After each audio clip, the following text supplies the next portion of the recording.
Hi అండి. ఈరోజు చామదుంపల పులుసు ఎలా చేసుకోవాలో చూసుకుందాం.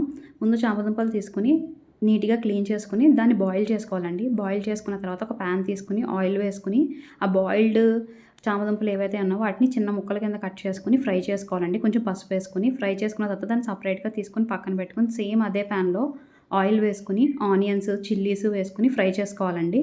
కొంచెం పసుపు, సాల్ట్, అల్లం వెల్లుల్లి పేస్ట్ కొంచెం యాడ్ చేసి పచ్చివాసన పోయేంత వరకు ఫ్రై చేసుకోవాలండి.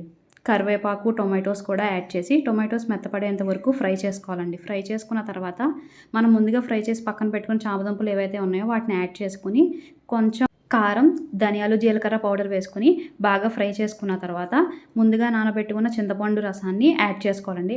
లాస్ట్‌లో నేను కొత్తిమీర యాడ్ చేస్తున్నాను. కొత్తిమీర యాడ్ చేసిన తర్వాత మూత పెట్టేసుకొని నేను పులుసులాగా ఎక్కువ వాటర్ ఉంచుకోవట్లేదండి. కొంచెం కర్రీలాగా దగ్గరికి ఎగరబెట్టేసుకొని చామదుంపల పులుసు రెడీ అండి. Please subscribe to my channel.